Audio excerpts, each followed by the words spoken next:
Howdy folks, we're over here in Thonotosassa, Florida at Scooters Trucking, and it's about 6:30 in the morning. We're going to be riding along with one of their guys, Vince, this morning, and he's got about 49 plus years of experience in the trucking business. And we're going to be pulling an RG in today, or he's going to be pulling an RG in today, and we're going to see what we can get into. So let's go.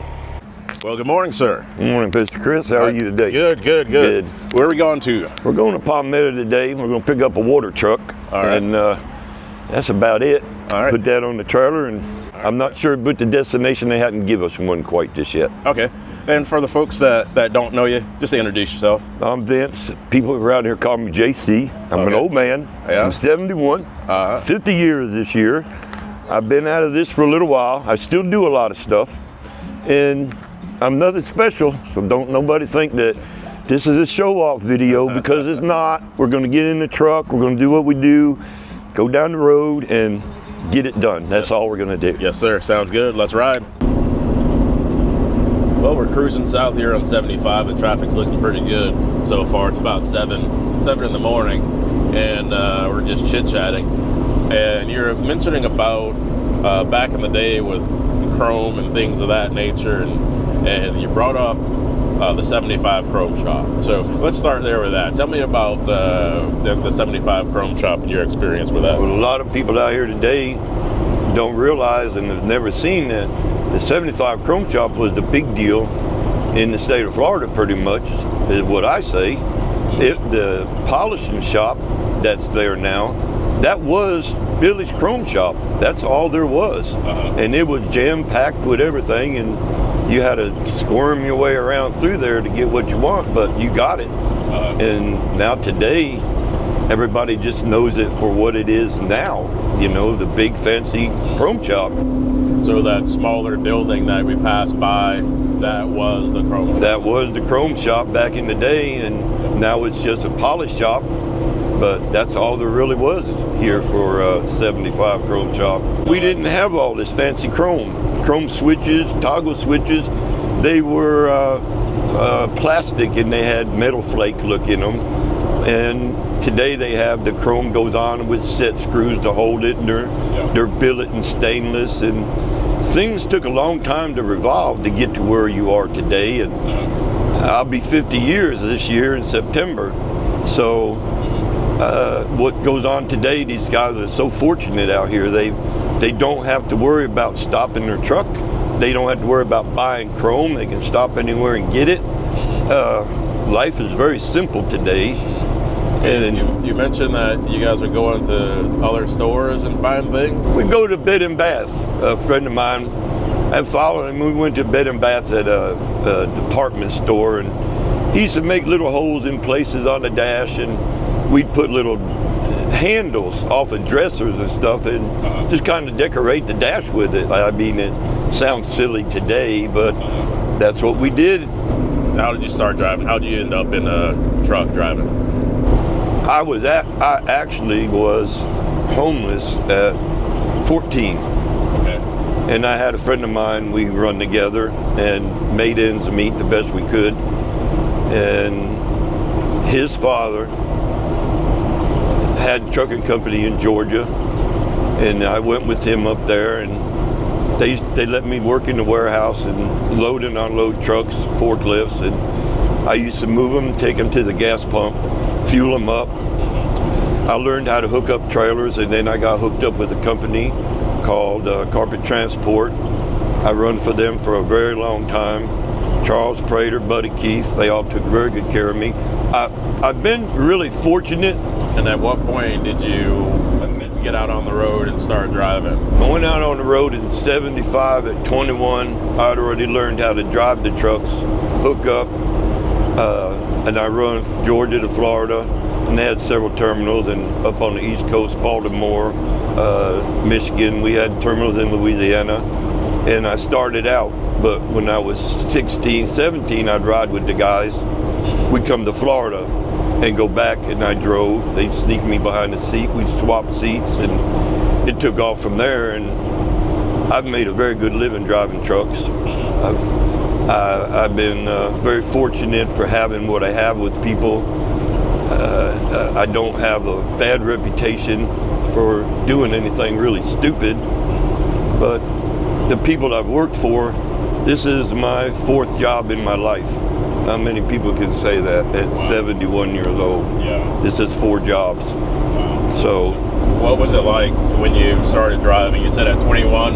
At 21, I went out on my own. I had experience, and they cut me loose with a truck. And it was a cab over, Kenworth. And we all hated the cab overs. Why? Well, because the guys on the West Coast,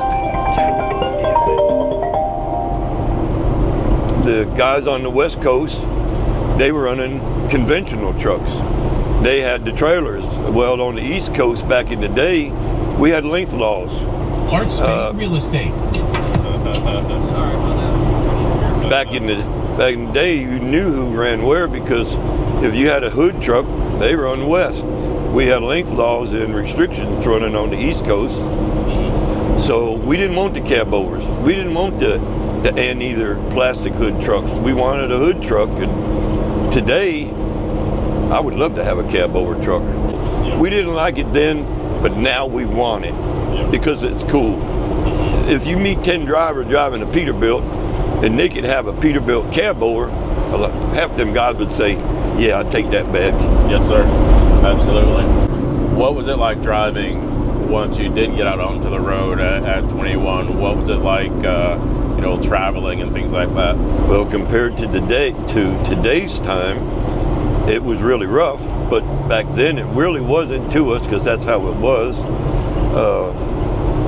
When we went to go get loaded, as soon as we bump a dock or put something on the trailer, we'd run inside and we'd get addresses, phone numbers, contact names, and while things were being done with the truck to get ready to go, we're on the phone. We'd tell them what interstate we're coming in on. We'd get the name of their street, and the Rand McNally and city road maps was nothing but a box between the seats in the sleeper, and that's how we did it. You're constantly on the phone. We didn't even have, we were just coming into beepers back then, a pager. You had to stop and find a telephone, have quarters, have things ready to make a call. Comm checks. You get a comm check for fuel. But when you went to get fuel at 65, 80 cents a gallon, whatever, and you pulled up, you got your windshield washed, they fueled the truck. They washed your truck for $5. They'd clean the front of it for you. It really was a really good time. Yeah. Explain what a comm check is for those that may not know what that is. Comm check, you probably don't. A comm check, when you get loaded, the company that you work for will send you money in a comm check, and you'd carry them comm check books with you, and they would give you a number, and you'd write it on the comm check, and you would go in and you'd give it to the cashier, and then they'd run that number, and then they'd know it was good, and you'd get your money. The problem with that back in the day, if you're sitting at a telephone booth and there's 10 of them in the truck stop all along the wall, one by one, you had to be careful writing the number down, because you had people stand there, they would actually hear that comm check number, they would do that comm check number, and they'd go cash that son of a gun before you got time to go to the counter. Oh. That's how it was. And there's a lot of these old guys out here my age, 71 and older, they would tell you that's a true story. You had to be very secretive while you was on the phone with a comm check. You really did. Yeah, I didn't know that. Yes, sir. Vince, where was it? Because I don't think we mentioned what city it was that you got your start. So where was that at? Calhoun, Georgia, working for Carpet Transport. Okay. I worked there 12, 14 years.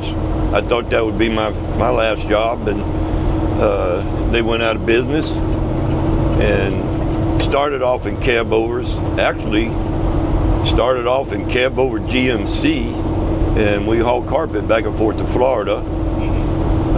They actually did it with pickup trucks and trailers for a while, and he got really, really big. And that's where I got my first conventional Kenworth, is with them. And then we had the Silver 92 V8 Detroits, and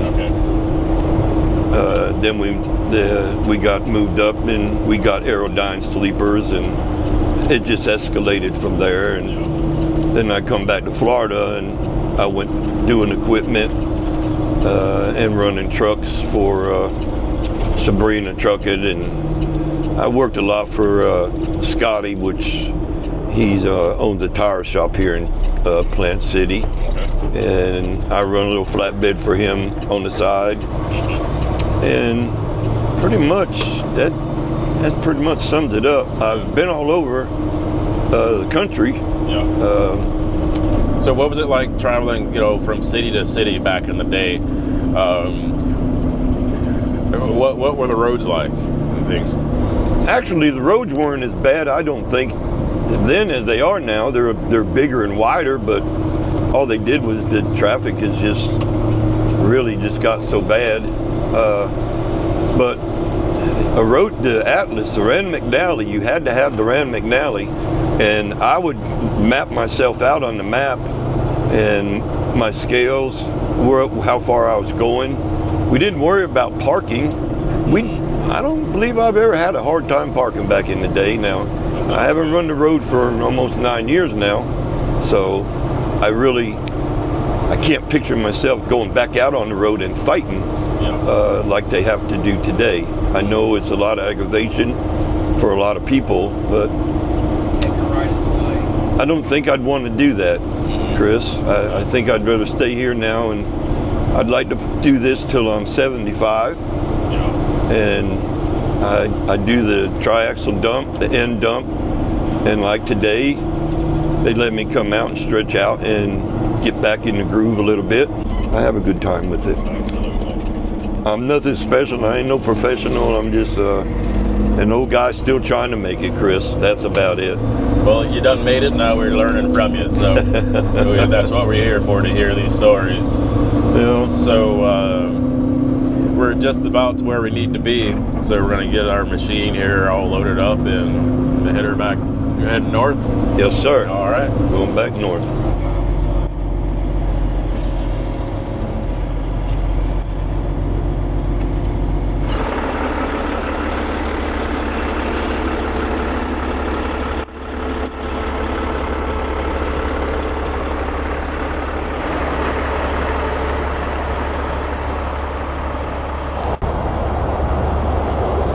You have the opportunity to work at a relaxed pace, and why is that?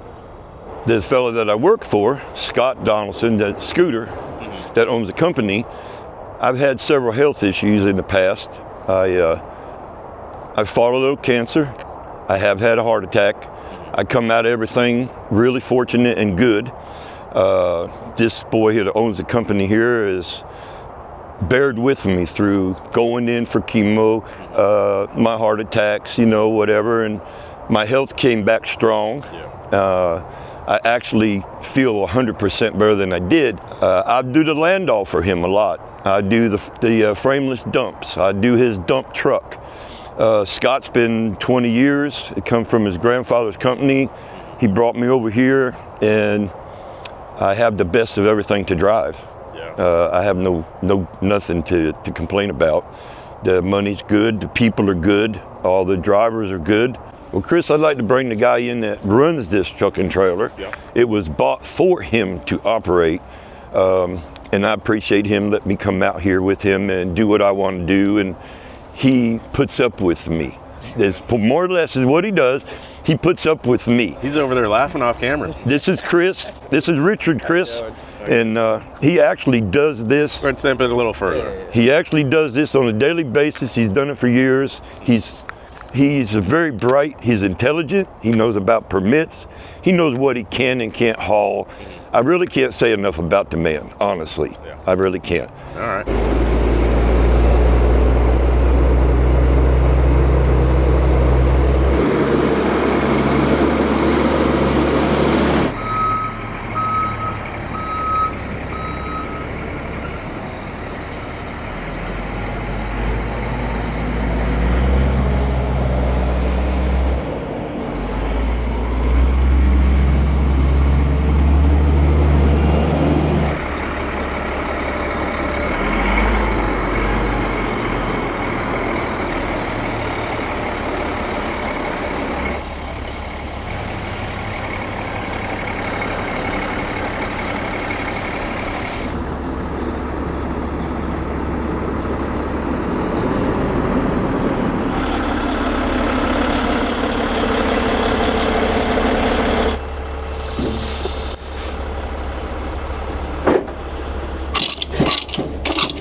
we're cruising right along. We got that old water truck loaded up. And when we were talking off camera a few minutes ago, you were talking about some other stories and things, some other things that you've loaded and whatnot. So tell us about some of those old Landau stories. Well, now you're going to get me. I started this a little over 15 years ago, and back then I was a hot shot, I thought, and I pulled a Landau and I pulled a trailer with a triaxle dump, and we started loading pavers for an asphalt company. And the pavers are an oversized load, and the tires are always run real flat, so the operator could push a 70,000 pound loaded truck. And I thought I was really good, in a hurry and not paying attention, and I put that up there, and the tires will walk. You got to get the screen, the auger, and everything lifted, and the tow ends down as far as they'll go to lift everything up, which I did that, but I didn't pay attention when I was putting it on, and I was just on a lean just enough where the tire walked and the wheel fell down off the paver. And it was kind of embarrassing because I had to call my boss and tell him what I did like a fool, but it was like 2 hours worth of work, and we didn't have a loader or nothing on the side of the road, but down the road half a mile was an equipment company, so we had the keys for everything, and we went down there and we kind of stole their loader and we used it. Yeah, you commandeered it? I commandeered it, yes we did. We had to borrow it, and we got the loader up, the paver up, and we got it back on the trailer, and he scolded me down pretty good, and ever since then I pay a lot of attention now to what I do, and I go very slow and watch everything. So, well, that was probably a lot of years ago, wasn't it? That was almost 15 years ago. Okay. Yes, sir. That was a long time ago. How many miles do you think you put on in the years that you've been driving? You know, my girlfriend asked me that just last week, because we was talking. This is 50 years for me driving a truck. I've never done nothing but drive a truck. I've hauled produce from Miami to Canada, California, Washington State, and back over to Maine, hauled potatoes out of Maine. We dabbled with the cow trailers a little bit. I did flatbed, but I really couldn't even say how many miles, but I've never done nothing but drive, so I'm sure I racked up quite a few. I love to stay in the trucks. I'd be sick and I didn't feel good, but I still went. I loved the showing off, the chrome and the lights, and all the people I've worked for really kept me in very nice stuff, really nice equipment, and I didn't care about the home life. It's sad to say I lived for the truck, the chrome, and just being out there and just riding. I love the winter time. I love the snow. I like being in it better than being a summertime driver. Back in the day, we didn't worry about clocks, computers. We didn't worry about anything. And if we felt good, we could load all day in Miami and make our pickups with produce, and we could make that market up there at Hunts Point. We could make it at Chelsea Market in Massachusetts. We could make it to Detroit, and we would just ride, talk on the radio, stop and get our fuel when we needed it, and it was simple. When we load down there in Miami, Belglade, we'd get 3-4 picks. You might start 4 or 5 o'clock in the morning when you got there. You might not leave from down there till midnight, at dark, midnight. You'd probably get out of there. We wasn't never really tired. We weren't ever really tired. Back in the day, it was CBs and talking. And when you load produce, you always was with a lot of people you know. You seen them every day, every week. There was always somebody going. And we just ran 75, 65, 90% of the time. So you'd see the same local drivers. You'd see the same UPS. You'd see the same roadway trucks. You'd see people, the yellow drivers. Trucks that aren't out here no more. I don't know. It was just easy, and we just went. We did run a logbook. We did run logbooks, but one or well, you know, you'd log yourself down to Miami, you'd log your day, whatever, and you'd spend your day, but you have to back a lot of stuff up. You'd have to change something on the load time, and don't show the pickups and do it all one place. And see, most of these wide loads, they run this road. Yeah. It's a safer road to run, and it keeps you out of all the trouble. Yeah. I'm not proud of a lot of things I did, but I love the trucking. I love the lights. I love stopping in truck stops, and they'd fuel your truck. They'd bring the ladder out and do your windshield. You could go in and you stopped at the same places as going up, coming home. You knew everybody. You'd see the local guys in the morning or in the evening, whichever you was traveling, and they'd holler at you. And you knew people where you're going. And people just recognized the truck every time you turned around. Yeah. It was fun. Today, it's flip-flops, foot on the dash, and a set of headphones, and they just watch their screen for something that their dispatcher wants to say. It's so hard to talk about things back in the 80s because we just went, Chris. You'd go to California, you'd only stop and get fuel a couple times, and you went. You didn't play. You just drove, and we had it worked out where we could come and go. And if you talk to a lot of drivers and they want to admit it, they will tell you the truth. But a lot of people, they just don't talk about that stuff. And it ain't really nothing to brag about. It ain't making me a big shot. But I am proud of what I've done, and I've been up as far as Montreal, Quebec. I run in Canada, and I love the winter. I love the snow. I've seen a lot of elk. I've been at the Central Market in Canada. I've been on the bridge going across out of Michigan, and I have sat all night long and wake up in the morning. You ain't getting out of one side of this truck because you're blowed up with snow. I mean, I've seen a lot of things. I've seen a lot. I've done a lot, and I've had a good time. Did I wreck my marriage? Absolutely. Did I have a good wife? Absolutely. I did. And but once you get in the truck and start it back as far as I was, it's just nothing but fun, money, and just running and having a good time, Chris. So what you're saying about the law there? I've never been arrested. I've never wore out my driver license. I've never had excessive speeding tickets. I have a clean record since '71, and all my licenses say safe driver. I have doubles and triples. I've pulled doubles out of Clearwater to Jersey, Cherry Hill. We'd jump on the turnpike and hook up 253s, 248s, run them to the other end of the turnpike, drop them, come back and get ours when they load them, bring our set of pups back to Florida. I've done a lot of up on the New York State Thruway. I've hauled a lot of doubles and triples across the Thruway up there. And then I've hauled equipment. I've drove dump trucks and dumps, and I drove wreckers for a pretty good while. And so I never had a problem getting a job because there's really nothing that you really can't do. I've done quite a bit of stuff. But thank God I've never had to run in with the law, never been to jail, never had no hiccups of any kind of destruct my license. What about the old DOT? You know, back in the day, the DOT, they weren't bad.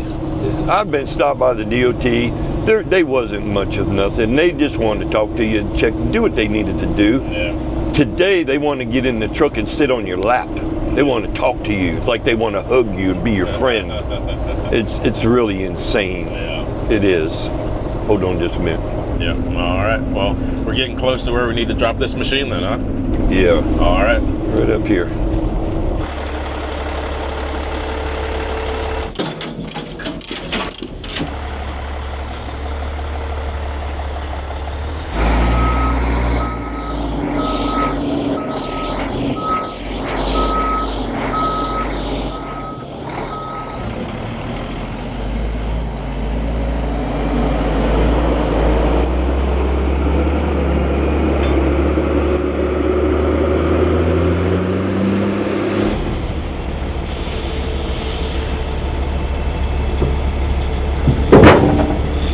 Chris is going to drive 389 Peterbilt You don't turn the tables on me, Vince. I got to turn the tables on you because nobody sees you drive the truck, sir. All right. So today we're going to pull out of here and go get in a little bit of traffic. Okay. Thank you.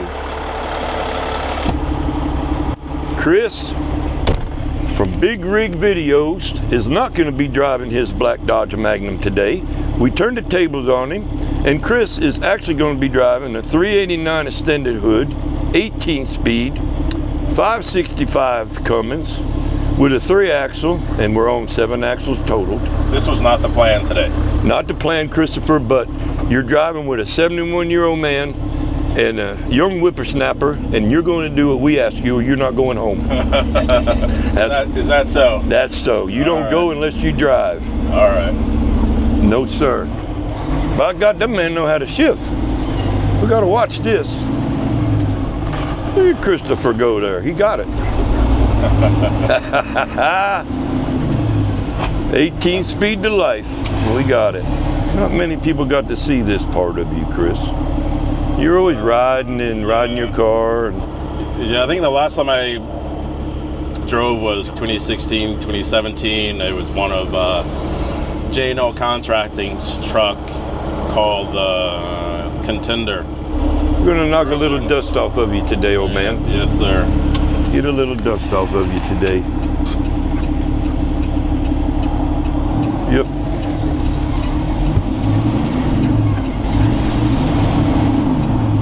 My God, we're going today, gentlemen.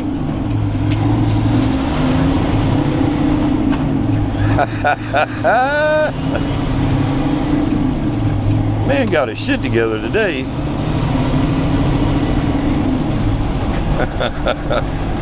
Chris, you do that like you've done it a time or two. Yeah, a little bit.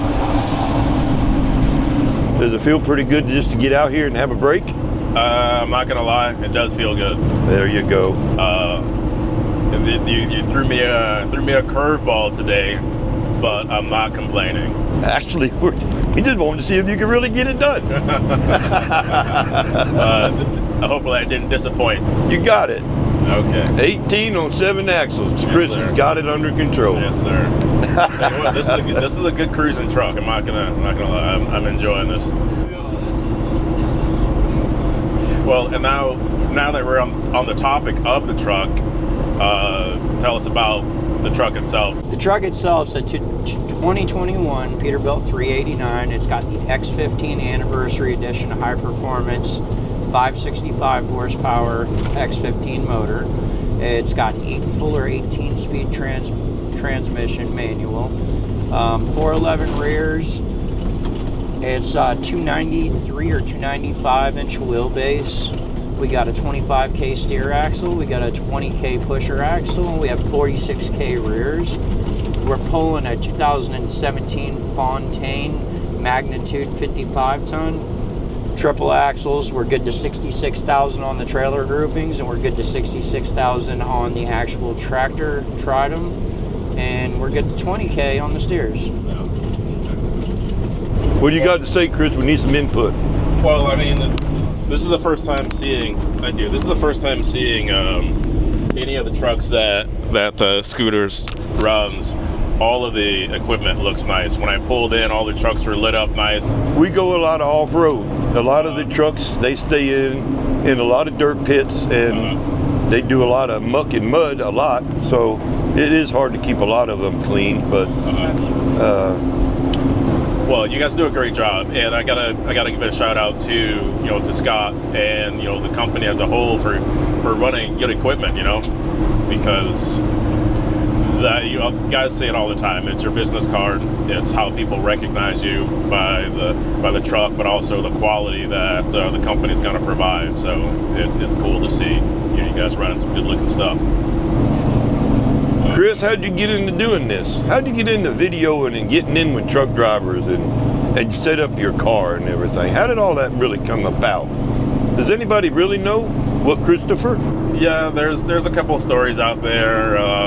The short story is I got into making videos and things like that as a kid, as a teenager, and then it turned into an opportunity that I thought I could make some money at it, but I needed to have a job where I could make enough money to buy video equipment, and then So I got my Class A license and started trucking and locally. And before you know it, I had enough money to start buying video gear. And then started a video business, and fast forward probably 6, 7, 8 years. How long you had your Magnum? I got that in 2008, but it turned out to where I had an opportunity to do a project for the Chrome Shop Mafia. And I saw that there wasn't a whole lot being done or videos being produced about the custom truck world, and so my brain kind of, thought about a couple different things and started making video content, and here we are. Thank you, Chris. I needed that interview. Inquiring minds want to know everything, sir. Yes, sir. I have a question. How do you know, or do you just wait for a certain truck or something to get on the road during the day, or if you just run across something, you just nab it and do it?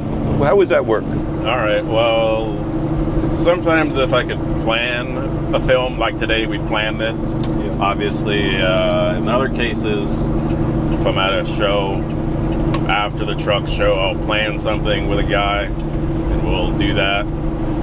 Locally, I'll do a random rolling CB interview, so I'll go out and I'll wait on the shoulder of 75 in a safe spot, and I'll do a little assessment when a truck goes by. You only got a couple seconds when they come passing by at 60, 70 miles an hour, but does it have a visor? Does it have stacks? Does it have a bumper? Is the bumper bent? Is the truck clean? Does it have fenders? What does the trailer look like? What is it hauling and stuff like that? And then, so with my quick little assessment, I'll decide if I'm gonna go out and risk if the guy has a CB radio or if the CB radio is on. So, but I've been able to meet some really great guys that way, hard-working guys that wouldn't normally be at a truck show to be interviewed. So I think it provides a really cool cross-section. There's a lot of guys that, run some really good-looking equipment, and the saying is the real show is on the highway. So there's that. We're going to get on 75 up here, Chris, and you have to be in this lane. Well, when people want to get a hold of you for something like this, like we did, it's on your page when you pull you up. Well, people can message me through the Facebook page and things like that, or they can send an email and things like that.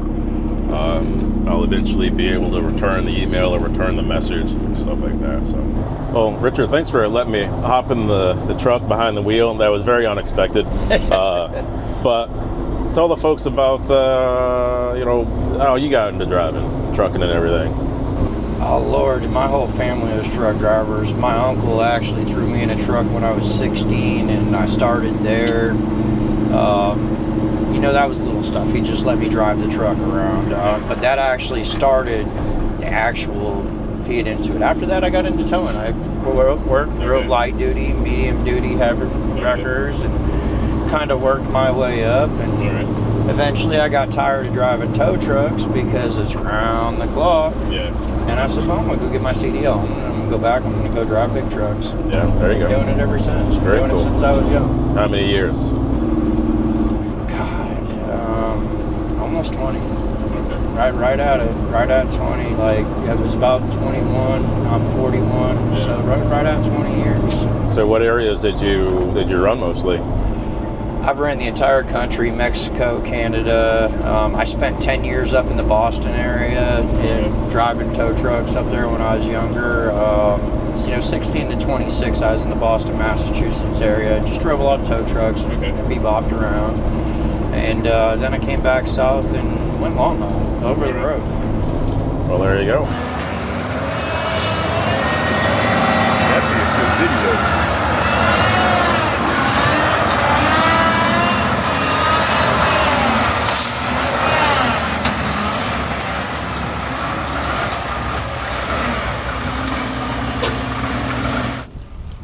Well, Vince, we done got back to the yard. What are we going to get into now? We're going to get in a 24 389 extended hood. We got 18 speed ultra shift, which is the new Eaton transmission. And It's 251 inches long.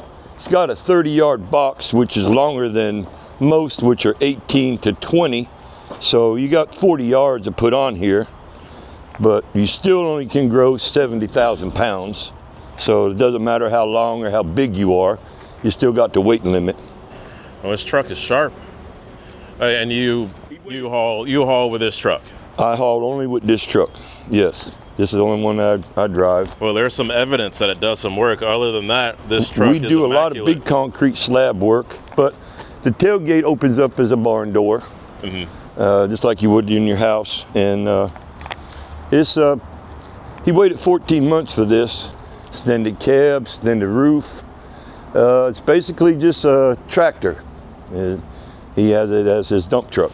And this goes into the mines and everything? This does everything a nasty dump truck does. I do a lot of golf course, a lot of big client golf courses for golf ag. So I don't really get into really bad stuff unless it's slow time. Then I have to go where everybody goes, which I go anyway. They get dirty, but the Blue Beacon up there, they all know me. They take very good care of me every week. Okay. But it does get washed every week. But wait a minute, you go into a Blue Beacon, they keep it this clean, or you do some cleaning on this yourself? When I go to Blue Beacon and they see me coming in, you know, a lot of trucks will pull in behind you and they'll start washing another truck. They wait on me to get in by myself and get out of there. And this just came out of Blue Beacon this morning and I have not put a rag on it. Okay. That's how good a job they do for me up there. Where's that location at? San Antonio. Oh, okay, 52. Yes, sir. Okay. They're very, very good people up there. I have no problems with them at all. All right. They take good care of me. Cool. Ready to ride? Ready to roll. Well, I tell you what, Vince, this truck rides good. For a dump truck, the wheelbase is long and it's a heavy truck. It weighs 29,200 pounds, a lot heavier than a normal dump truck, which I can only get 20 ton. A lot of his dump trucks getting 21 to 23 ton. So there is a lot of difference in the weight, but this is my first automatic. I didn't know if I would like it, but I promise you one thing. I love the straight pipes.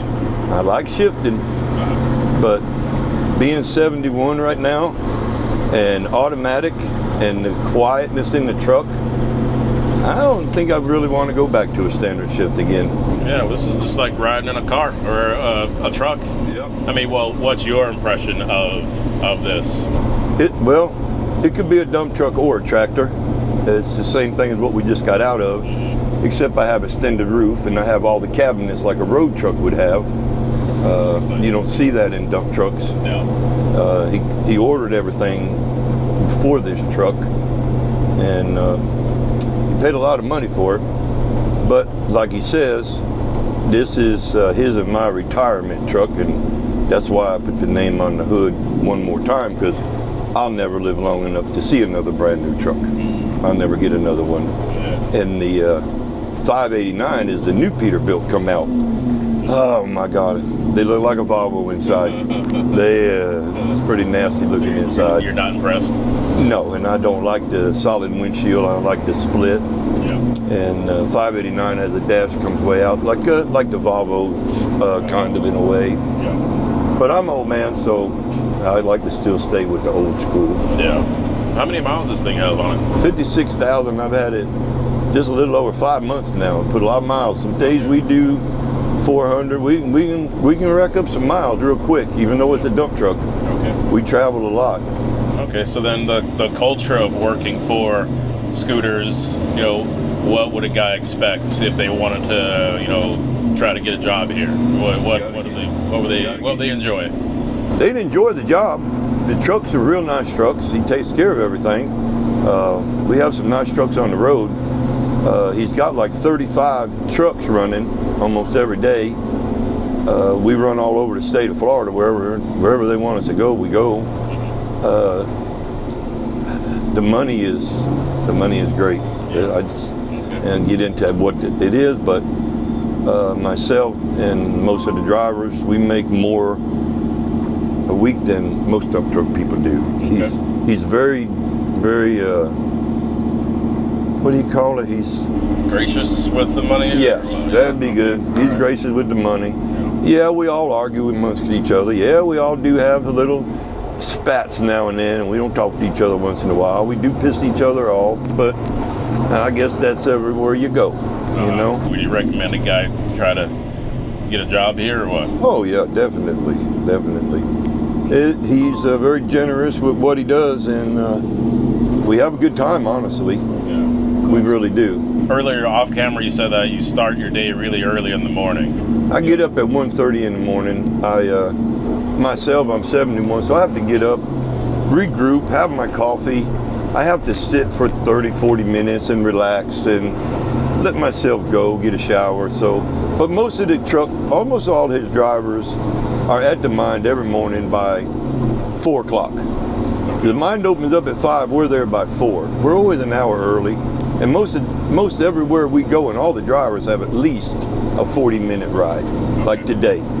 They had a 40-minute ride up here, you get loaded, and a 40-minute ride back. And if you run this run every day, you're going home at 2:30, 3 o'clock. Okay. You just go home. So you don't get yourself all into different things and watching TV to 11 o'clock at night. When do you go to bed? I'm in bed by 7:30 every night myself. All of us go to sleep pretty early. We get up early. With the faster we get to the mine, ahead of 50 trucks in the morning, and we get out of there, we can dump most of our jobs at 5 o'clock, 4:30 in the mornings. A lot of places let us dump. We don't sign tickets, just leave it in the sand pile for golf courses. So we got a lot of free reign to run. We're not under no pressure. Sometimes it gets a little hectic with traffic, but other than that, it's a good job. The boys took good care of me since I've been here. I've had 2 beautiful trucks, and he'll call you up and say, hey, you need anything while you're up north, stop at the chrome shop. No, I don't need nothing. And I get tired after a while of doing it. Yeah. So I give them a break, and these 3 months a year, it gets a little bit hard.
Some of the guys that watch the channel, I opened it up for them to ask some questions. So once we get lined up here on the highway, I'll throw some questions at you.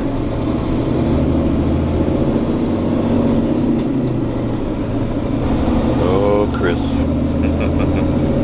So one of the questions is, what era was the best for driving?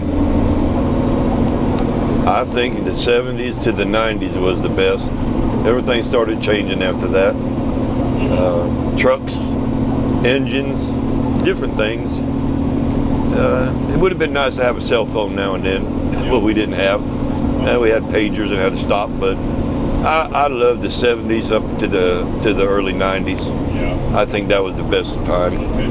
So, and also he wanted to know if, what era had the best trucks also. Well, they were all good back then because we didn't have computers. We didn't have facing cameras. We didn't have all the technology, so the trucks were easier to handle, and you didn't have to worry with DEF. So the 70s to the 90s and up into the 2000s, it was better for me. Yeah. Better for me. Another guy wanted to know, what will it take for the industry to recruit the next generation of driver? That's a hard question. That's hard. It depends on how these schools train them, and it depends on how the school, how far in depth with the truck. I believe the industry would be better if they didn't have drivers learn how to drive in a city around the block, and they just went straight in the truck with an experienced driver in the mountains, in the snow, before they cut them loose. Let them earn and learn the right way. Yeah, that's a good point. As a mechanic, this gentleman says, as a mechanic, how can we serve the trucking industry to our best? I don't think there's any way to serve it any better. With all the technology, the computers, the sensors, DEF, there's so much, I don't think a mechanic could really cut any corners anymore. Okay. He had an additional thought. He says, those of us that run heavy service trucks and understand the costs to operate a truck, we always try to keep costs down for you all. Parts have typically been a large complaint in recent years. From an owner-operator standpoint, which, he was under the assumption that you're owner-operator, but we'll still address it this way. But besides doing your own repairs, what makes a good truck shop for you?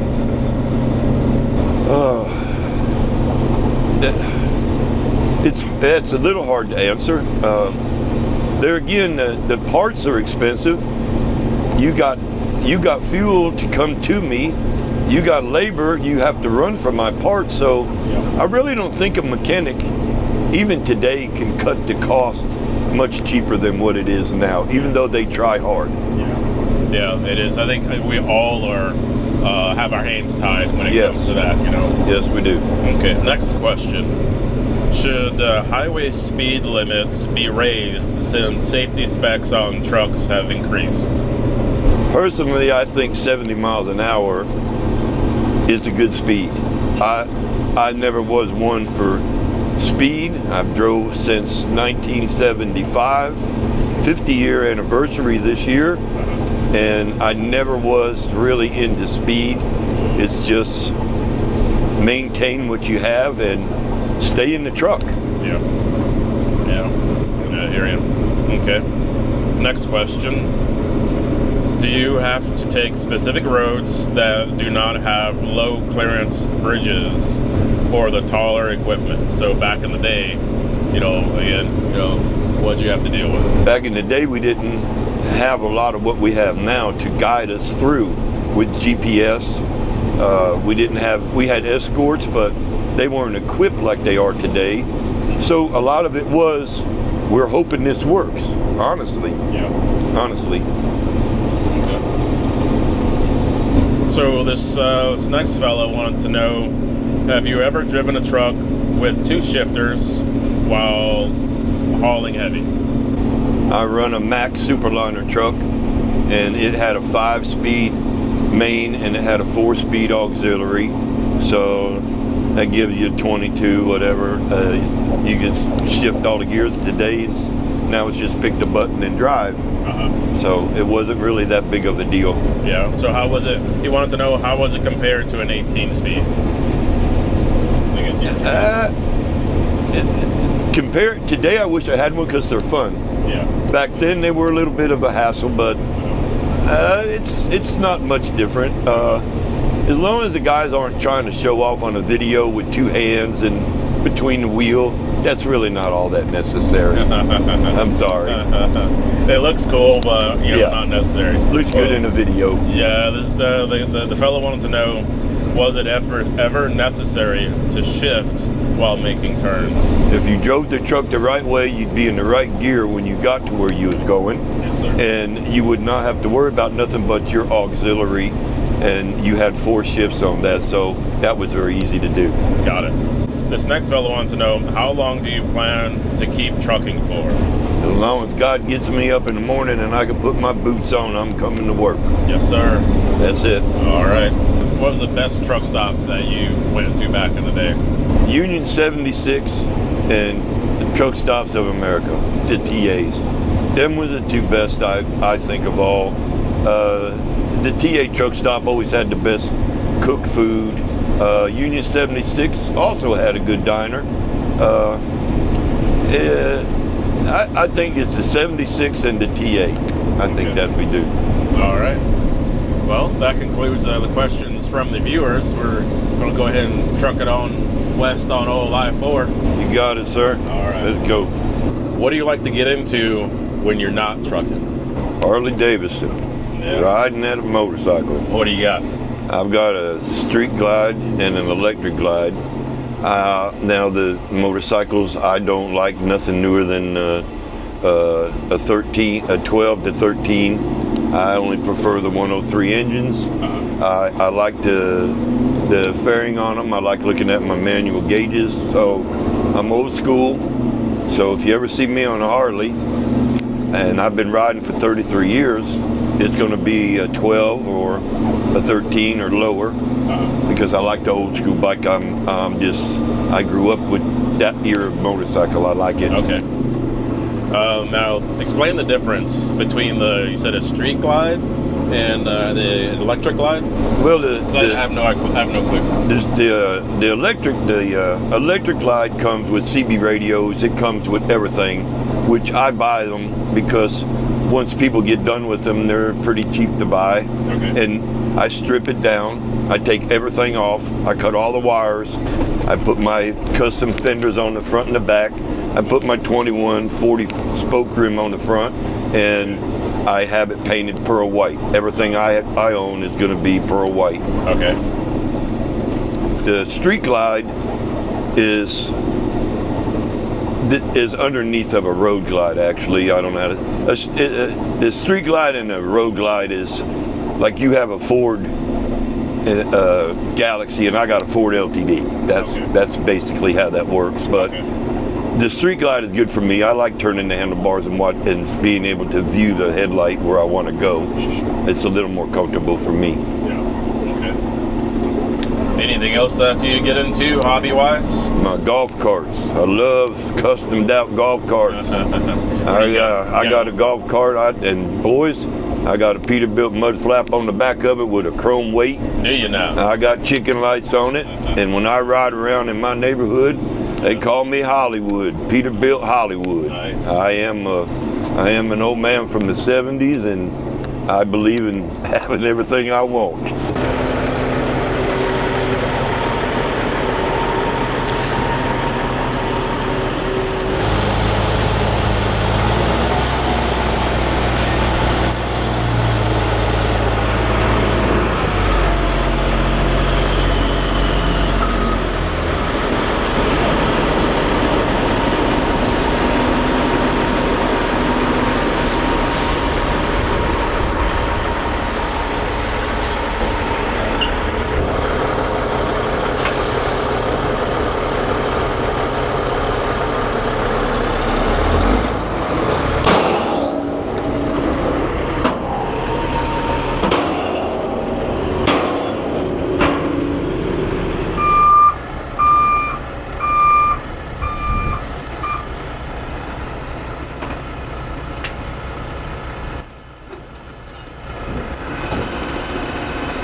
So Vince, we're cruising back in, and we're just about to the yard. One of the things I like to ask some of the guys that I do these interviews with is advice for someone that wants to get into this business. It could be running a truck, moving equipment, or even a dump truck. So what's your advice, A, on going about getting their CDL, and then B, finding a job that fits what they're interested in? What do you say? If you don't have a CDL and you want to be an over-the-road driver, you don't need the school. You'll get better information, you'll get better learning, you'll get better everything if you apply to a company. Regardless of what anybody says about that company, you need the experience. Go on the road, learn how to drive in the mountains, learn how to drive in bad weather, learn how to deal with traffic. It'd be a lot better to get trained by a company where you have that on-hands experience without driving around circles all day in town. And the dump truck, the equipment is all the same. Try to get on with a reputable company with a good reputation. People will give you a chance as long as you're willing to ride and have a trainer with you. I think it's better than going to the school. Get experience and ask questions where you can go. A lot of people offer on-hands training with trucks. Well, let me ask you this then. If a person wanted to move equipment locally or regionally, there might be some schools like that, but again, what's your thoughts if somebody just wanted to stay local? I don't know anybody that has a school to learn how to haul equipment. You have to find, a company that will take you and start you out on something small, and you show them what you can do and do it the right way, and then you just have to keep stepping up in equipment. There is no school for heavy equipment. Okay. Well, there you have it, folks. Find a company where you can work yourself up through the ranks. Go through the channels and do it the right way. Yeah, there's nothing wrong with that. So Vince, I really enjoyed today. It's only, what time is it? 3 o'clock? 3 o'clock. I feel like we spent like all day together. But I enjoyed getting to know you. I hope I answered everything right. I'm not very up on doing a lot of things. I just do my best. You did fine. I really enjoyed it, and the folks here, they're more likely they're going to enjoy learning about you as well. And just like I said in the other video, if there's some other companies out there that have some outstanding individuals that need to be featured and showcased, get a hold of me through the Facebook page or what have you, email. And let's feature some more outstanding individuals that deserve some recognition. Thank you all. Like this man here, spending 50 years on the road behind a wheel. That's sad, isn't it? That's sad. That's sad. 50 years in a truck. But like the teacher said, you don't learn nothing looking out the window, son. Well, I learned a lot looking out my window. Yeah, absolutely. I learned a whole lot. All right. Well, Vince, thank you, Chris. You're welcome, sir. And we'll see you out there on the road. And if you guys see this man out here on the road somewhere, honk your horn at him, or if you catch him at somewhere where he decided to stop for a second because you stay moving, give him some flowers, shake his hand, whatnot. Y'all don't be mad if I didn't answer something right. I just try to do my best. Thank y'all. All right, Vince. Have a good day. See y'all later. See you.